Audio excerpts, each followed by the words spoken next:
UKLO 1 year masters. No IELTS required up to 5 years visa. High visa success rate. నమస్తే. ఎన్నో ముఖ్యమైన విషయాలు, ముఖ్యంగా మాస ఫలితాల ద్వారా మనందరికీ సుపరిచితులు. చాలా చక్కటి వివరణ ఇస్తూ ఉంటారు శివప్రసాద్ గురువు గారు.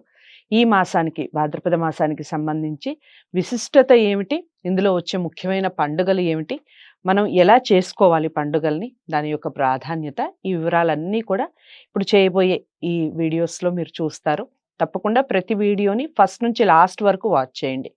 గురువుగారి దగ్గర జాతకాలకు సంబంధించి కానీ, వాస్తుకు సంబంధించి కానీ మీరు ఏదైనా కనుక్కోవాలి అనుకున్నా, చూపించుకోవాలి అనుకున్నా స్క్రీన్ మీద కనపడే నెంబర్‌కి కాల్ చేయొచ్చు. గురువుగారు అందుబాటులోకి వస్తారు. మీ జాతకాల్ని ఖచ్చితంగా చూసి మీరు ఏ రెమెడీస్ చేసుకోవాలి ఏమిటి అనేది గోప్యంగా ఉంచి మీకే చెప్పడం జరుగుతుంది. ఇక వివరాల్లోకి వెళ్ళే ముందుగా మనందరికీ ఇష్ట దైవం అని చెప్పొచ్చు. మనందరం ఖచ్చితంగా పూజించుకుంటాం.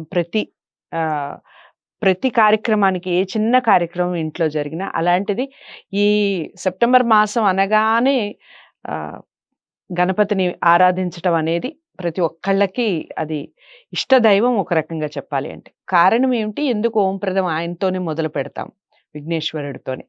ఈ మాటలు వింటూ వినాయకుని పూజా విధానం కానివ్వండి, వినాయకు యొక్క ప్రతిమ గొప్పతనం కానివ్వండి, మట్టి ప్రతిమ యొక్క గొప్పతనం కానివ్వండి, వినాయకుడు ఇంట్లో ఎందుకు పెట్టుకోవాలి, ఎందుకు ఆరాధించాలి, మిగిలిన భగవంతుల్ని ఎందుకు నిమజ్జనం చేయము, ఈ విషయాలన్నీ కూడా వివరిస్తారు. శ్రద్ధగా వినండి, అందరికీ షేర్ చేయండి తప్పకుండా వీడియోస్ని. నమస్కారం గురుగారు. ఆశీర్వచనం తల్లి. గురుగారు, ముందుగా అసలు గణపతి పూజ ఎందుకు చేసుకోవాలి? ముందు ఓంప్రదంగా మనం ఏ కార్యక్రమం, ఏ చిన్న కార్యక్రమం మొదలు పెట్టుకున్నా శుభప్రదంగా ముందుగా గణపతి పూజ మొదలుపెట్టే మిగిలిన కార్యక్రమాలు. సత్యనారాయణ పూజలు చేసుకోవాలి అనుకున్న, వ్రతాలు చేసుకోవాలన్నా కానీ ఓం గణాధిపతి నమః అనుకోనే ముందుగా మాట్లాడుకుంటాం. కారణం ఏంటంటారు? ముందుగా అసలు గణపతిని ఎందుకు ఆరాధించాలి? శ్రీ మహాగణాధిపతయే నమః. ఐం మహాసరస్వత్యే నమః. శ్రీ లలితాంబికాదేవియే నమః. అమ్మ, మొదట గణపతిని ఎందుకు ఆరాధించాలి అనేటువంటిది ప్రశ్న. ఇది మనం అనుకుంటాం, మనమేదో గణపతిని ఆరాధిస్తున్నాము సర్వ విఘ్నోపశాంతయే. అవును. అగజానన పద్మార్కం గజానన మహర్నిశం అనేకదంతం భక్తానాం ఏకదంతం ఉపాస్మహే అనేటువంటి శ్లోకం అంతా చెప్పుకుంటున్నాం. అన్ని విఘ్నాలు, ఎటువంటి విఘ్నాలు లేకుండా నిర్విఘ్నముగా సాగేటువంటి దానికి మనము గణపతి పూజ చేసుకుంటాం. అయితే మనం మాత్రమే చేస్తున్నామని అనుకోవటానికి లేదు. ఇది దేవతలు సైతము గణపతి పూజ చేశారు. మనము ఆరాధించబడేటువంటి దేవతలు, దేవతా కళ్యాణాల్లో కూడా గణపతిని ఆరాధించటం అనేటువంటిది ఉన్నది. అది వాళ్ళే ఆయనకు వరం ఇచ్చారు. నీ పూజ ప్రథమ గణాధిపత్యం ముందు నిన్ను అనుకోనిదే. గాయత్రి నా గాయత్ర్యా పరం మంత్రం నమాతు పరదైవతం అని. గాయత్రి ఇది చెయ్యకుండా ఏ మంత్రము చదివినా ఉపయోగం లేదు అన్నాడు. అటువంటి గాయత్రీదేవి కంటే కూడా ముందు గణపతి పూజ, గణపతిని ఆరాధించిన తర్వాతనే గాయత్రిని అనుకోవటం చేస్తున్నాం. అందువలన భగవంతుడు పైన దేవతలు సైతము ఆరాధించినటువంటి గణపతిని హరిద్ర గణపతి, హరిద్రం పసుపు, పసుపులో ప్రాణం ఉన్నది. అందుకు కదా పసుపుతో తయారైనటువంటి మనము ప్రాణస్థానమైనటువంటి చోట మనం పెట్టుకుంటున్నాం. అందుకని పసుపులో ప్రాణం ఉంది కాబట్టే కదా పార్వతీదేవి తన ఒంటికి ఆ పసుపు రాసుకుని ఆ పసుపునంతా కూడా తీసి ఒక బొమ్మగా తయారు చేసి ప్రాణము పోస్తే పుట్టినటువంటి వాడు గణపతి కదా.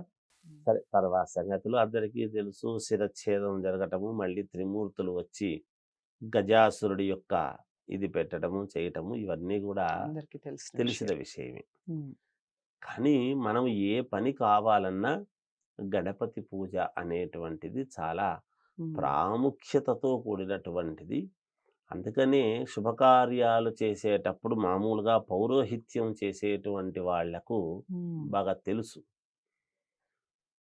మిగతా కావాల్సినటువంటివన్నీ కూడా రెడీ చేసి పెడతారు పూజకు. మనం ఏ పూజ చేసుకుంటున్నా, అవును. ఒకవేళ నవగ్రహ పూజ చేసుకుంటూ ఉమ్, ఉన్నా, ఉమ్, కలశ పూజ, ఏ పూజ ఏ వ్రతము చేసుకుంటూ ఉన్నా, మనం మీరు అన్నారు ఇందాక సత్యనారాయణ స్వామి వ్రతము చేసిన, ఉమ్, ఏ వరలక్ష్మి వ్రతము చేసిన, అవును. కుజగౌరి వ్రతము చేసుకున్నా, ఏం చేసినా ముందు గణపతి లేదు ఇంకేదో మనము మామూలుగా అనేక రకాల వ్రతాలు ఉన్నాయి. ఉమ్, అలాంటి వ్రతాలు ఏవి చేసుకుంటూ ఉండినా ఉమ్, గణపతిని పసుపుతో తయారు చేసినటువంటి గణపతిని పెట్టి గణపతి పూజ చేసిన తర్వాతనే మిగతా పూజ చేయటం ఆనవాయితీ. ఉమ్, అయితే ఇక్కడ గమనించాల్సింది ఏమిటి అంటే, ఇవన్నీ ఎంత రెడీ చేసినా ఉమ్, ఆ పీటల మీదికి వచ్చి కర్తలు కూర్చునేంత వరకు గణపతిని చెయ్యరు.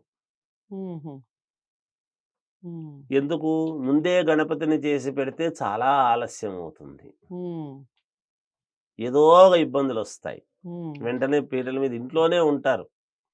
ఉమ్, ఏదో రకమైనటువంటి ఆలస్యం జరిగి పీటల మీద కూర్చోవడానికి ఇబ్బంది అవుతుంది. ఉమ్, అందుకని మొదట గణపతిని చెయ్యరు, పసుపు గణపతిని. ఉమ్, పీటల మీదకి వచ్చి కర్తలు చేసుకునేటువంటి కర్తలు, ఉమ్, అది ఎక్కడ ఏదైనా కావచ్చు, సత్యనారాయణ స్వామి వ్రతము కావచ్చు, ఇంకోటి కావచ్చు, ఏ కార్యక్రమం చేస్తున్నా, గృహప్రవేశము కావచ్చు, ఉమ్, ఉపనయనాలు కావచ్చు, ఉమ్, నామకరణాలు కావచ్చు, అన్నప్రాసనలు కావచ్చు, ఉమ్, ఏదైనా ఏ కార్యక్రమమైనా చేసుకునేటువంటి కర్తలు పీటల మీద వచ్చి కూర్చునేంత వరకు గణపతిని చేయకూడదు.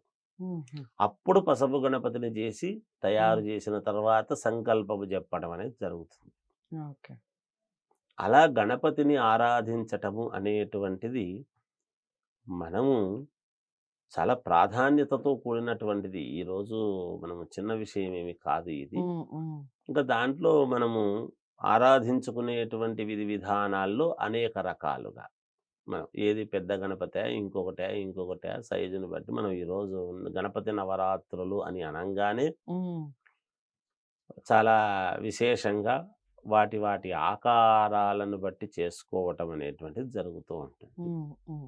అది గణపతి యొక్క ప్రాధాన్యత. చాలా అంటే చాలా చక్కగా వివరించారు. ఇక గణపతికి సంబంధించి చాలా వీడియోస్ చేస్తాం. తప్పకుండా ఈ వీడియోని అందరికీ షేర్ చేయండి. ఎందుకు గణపతి ప్రథమగా పూజింపబడతాడు అనేది ఈ వీడియో ద్వారా తెలుసుకున్నాం. వీడియోని లైక్ చేసి షేర్ చేయండి. ఛానల్‌ని సబ్స్క్రైబ్ చేసుకోండి. తదుపరి వీడియోలో అసలు గణపతిని ఎంత సైజులో మనం ఇంట్లో పెట్టుకోవాలి, అలాగే బయట ఆరాధించేటప్పుడు ఎంత సైజులు పెట్టుకోవాలి, ఈ విషయాలన్నీ కూడా వివరించే ప్రయత్నం చేస్తారు గురువుగారు. ఆ వీడియోని కూడా తప్పకుండా అందరికీ షేర్ చేసే ప్రయత్నం చేయండి. నమస్తే.